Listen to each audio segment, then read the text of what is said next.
Do you have temptations in your life that when you open the door to them, you don't have the ability to close that door off? It's the person who opens a pack of biscuits with the intention of having 2 biscuits, but ends up eating the whole packet of biscuits. If you're that person, listen up, because I'm going to share 3 strategies that can make you be much healthier in this area of your life.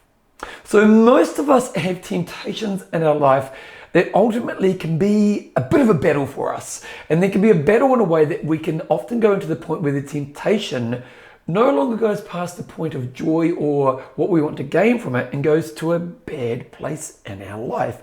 And as I talked about in the introduction, there's kind of the person who has the intention of having a couple of biscuits once they open the packet of biscuits, but ends up having the whole packet of biscuits. Now, I think the first thing to acknowledge is a lot of people struggle with this when it comes to their temptations. But the problem is, if the cost of me of opening a packet of biscuits is eating a whole packet of biscuits, the problems for my health are going to be quite significant. Like if every time I open a packet of biscuits, I eat a whole packet, I'm probably going to put on some weight, and so on and so on. So when we think about temptations, there's kind of 3 strategies I use in my life that can really help me with temptations. And I'm going to break them down into kind of 3 categories. First is one temptation that I have no ability to ever have control over. Now, for me in my life, that was alcohol. So when I was a young man, I was a very, very bad drinker. Drinking led to lots of issues in my life. And I was basically the kid who'd wake up with no eyebrows at the party, everyone had no respect for, and I'd make life mistakes that I couldn't even remember. Like I was a blackout drunk.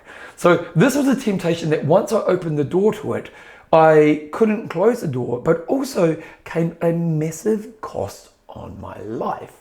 Now, my strategy that I learned to have with alcohol was I have to be black or white. And what is black and white? Well, black and white ultimately says this no longer exists to me. So from the age of about 20, the idea of drinking alcohol never existed to me at all after that moment. I went black and white. I'm a non-drinker. Now, in some ways, it's actually easier to be a black and white person if you can get to the point where you are black and white. And the reason is that when you're black and white, you don't have a negotiation. Like I never get home from work and go, you know what, I've had a big day, I feel like a glass of wine. Because in my mind, wine doesn't exist. It's an option that I don't have.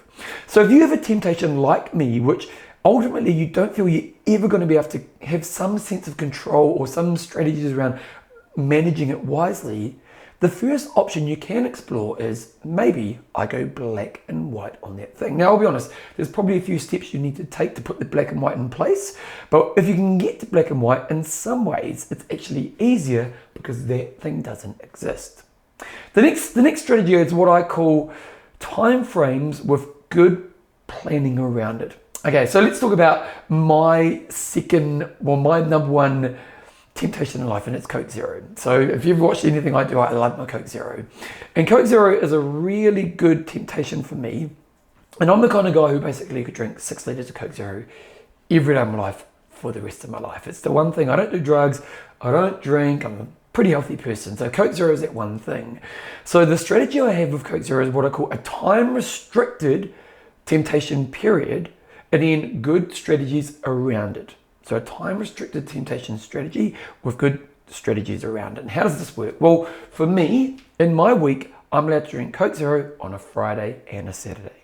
So it's time-restricted within my week. Outside of Friday and Saturday, I'm not allowed to drink Coke Zero at all. So from basically Sunday morning through to midnight on a Friday night, I do not drink Coke Zero in my life. And I'm really strict around how I run this. Now, the first thing to say is on the days I have it, I enjoy it. I allow myself to have it. I enjoy it. I don't feel guilty about it. So while I'm actually having the Coke Zero, I make sure I get the pleasure that I want to have from the Coke Zero. And then outside of that moment, I have certain strategies in place. So first of all, the Coke Zero is not in my fridge throughout the week. So when I open the fridge, I don't see Coke Zero in the fridge. I also have a bit of a kind of a crazy kind of punishment strategy, which is if I have Coke Zero anytime outside of Friday and Saturday, I have to have a month of Coke Zero altogether. Now, I am the person who would have the month of the Coke Zero. So that does motivate me to not have it outside of that time frame. So as you can see, I've thought of strategies like not having it around, not having it in the house, and also thought of a motivation strategy, which is a bit of a punishment strategy that does work for me. So the second option you can have in areas of temptation is to say, maybe I can have it at times. And you may even want to say, I can have a certain amount at times. So you might say, I'm going to have some chocolate biscuits, and on a Saturday night, I'm going to have 5 chocolate biscuits, which might be a little bit more than maybe the 2 that's healthy, but it's better than having the whole packet. And it might be that on a Saturday afternoon, you go down a shop and you buy your biscuits for that night.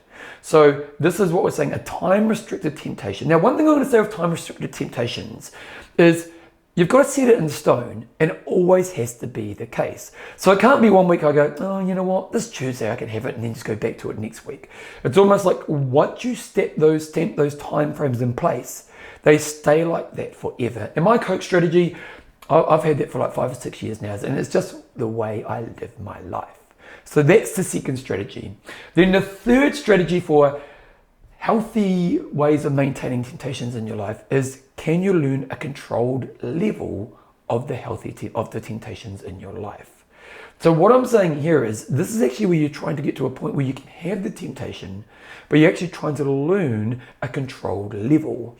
And the one I often talk about is my 4 bits of dark chocolate at night. I love dark chocolate. It's kind of my treat at the end of the day. I put it in the freezer, I suck it. It's really, it's a moment in my day that I like. Now, the thing for me is my 4 bits of dark chocolate never turns into 6 bits. It never turns into 8 bits. But there's a habit that I've created around it. And what I learned when I first started this strategy was, how can I have enough that gives me the joy that I want from it, the enjoyment from it, but also for it to never be more than that. Now, this one is an area where you have to develop some strategies around it. Now, for me, it is just that rule of you only have 4. And what I have to do is, when I'm making my hot drink at night, I put those 4 bits of chocolate aside, I put them on a plate, and then I put the main block of chocolate back in the freezer. So what you want to think about is, can I have this temptation in my life, and can I learn to have it at a level that actually works for me? And it's just a couple of things around this. When you find the right level, enjoy it. So like when I have my dark chocolate, I enjoy the crap out of my dark chocolate. I don't put any guilt around it. I just make sure I enjoy the experience of it. But then I also know that that's all I'm going to have tonight. So when you are if you can find the right level, make sure you enjoy it. But also, I'm not going to go too much into strategy right now. But if you're going to say, let's say you are the person who ends up having, the whole packet of biscuits. If you were to just become a master of only having 2 a night, what strategies would you put in place? How would you make sure you enjoy it? And then what would you make sure that became the norm in your life? Now, as you can see, these are the 3 different strategies, black or white. This is not good for me, it's dead to me in my life. The second is time restrictions with good strategies to make sure I stay in those time restrictions.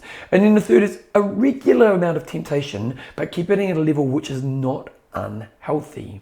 Now, I'll be honest, all of these strategies will work, but all of them will take a bit of work. So if you're watching this right now, first of all, question I want you to explore is, what is the temptation that you don't have the ability to close the door on right now?